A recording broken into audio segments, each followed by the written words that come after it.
사과는 가장 흔하고 접하기 쉬운 과일로 알려져 있습니다. 그만큼 사과는 간식으로 사랑받고 즐기는 사람이 많습니다. 오늘은 맛있고 건강한 사과에 대해 이야기해 보려고 합니다. 사과는 건강에 좋다고 많이 알려져 있습니다. 사과의 건강 효과는 다음과 같습니다. 첫 번째로 사과는 영양 가득합니다.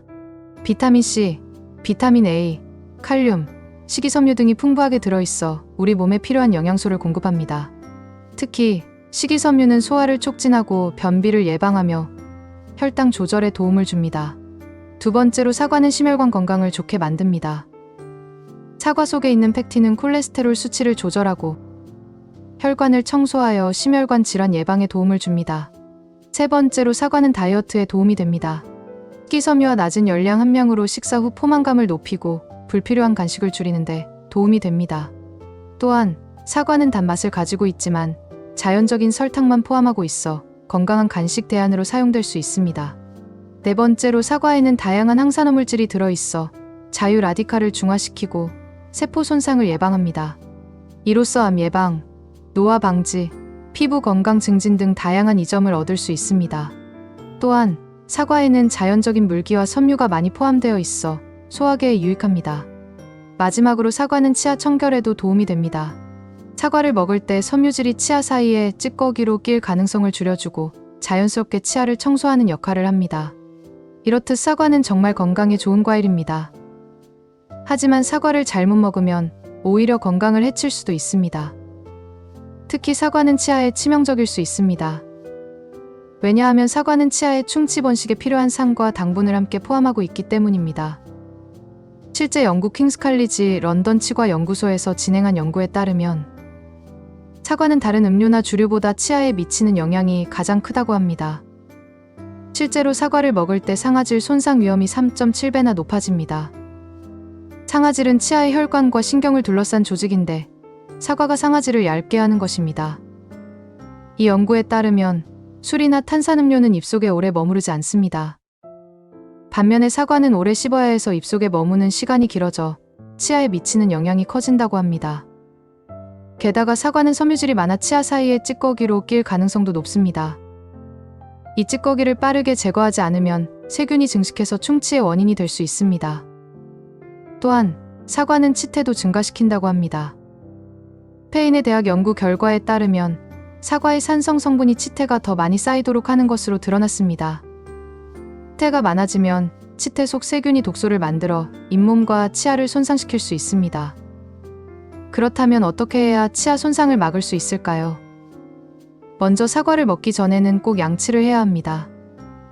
양치로 치아의 에나멜층을 보호해 사과의 산 성분으로 인한 부식을 막을 수 있습니다. 하지만 주의해야 할 점은 과일을 먹은 후에는 즉시 양치하지 않는 것이 좋습니다.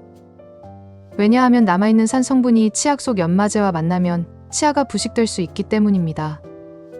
특히 양치는 물로 입안을 헹군 후 30분 뒤에 하면 좋습니다. 게다가 치실이나 치간칫솔 등을 사용하는 것도 좋습니다. 치아 사이에 남아있을지 모르는 사과 찌꺼기를 깨끗이 제거하는 것도 중요합니다. 또 다른 방법으로 사과를 우유나 치즈와 함께 먹는 것도 치아 부식을 막는 데 도움이 됩니다. 왜냐하면 우유와 치즈는 사과의 산 성분을 중화시켜주기 때문입니다. 마지막으로 치아경부마모증 환자는 사과를 멀리하는 것이 좋습니다. 치아경부마모증은 잇몸이 내려가 치아 표면이 닳는 질환입니다. 사과를 먹으면 치아경부마모증이 더 악화될 수 있습니다. 다음으로 노인분들도 사과처럼 당과 산이 많은 과일 섭취에 주의해야 합니다. 이가 약할수록 사과에 의한 치아 부식이 심해질 수 있기 때문입니다. 뿐만 아니라 사과는 저녁에 먹지 않는 것이 좋습니다. 저녁에 먹는 사과가 건강에 안 좋다는 말을 들어보셨을 겁니다. 이는 주로 소화 기능과 관련이 있습니다. 사과 껍질에는 펙틴이라는 수용성 식이섬유가 풍부하게 들어 있습니다. 아침 식사 후에 사과를 먹으면 펙틴이 장을 자극하여 배변을 원활하게 보는 데 도움을 줄 수 있습니다. 그렇지만 저녁에 사과를 먹고 밤에 장 운동이 활발해진다면 오히려 숙면에 방해가 될 수 있습니다.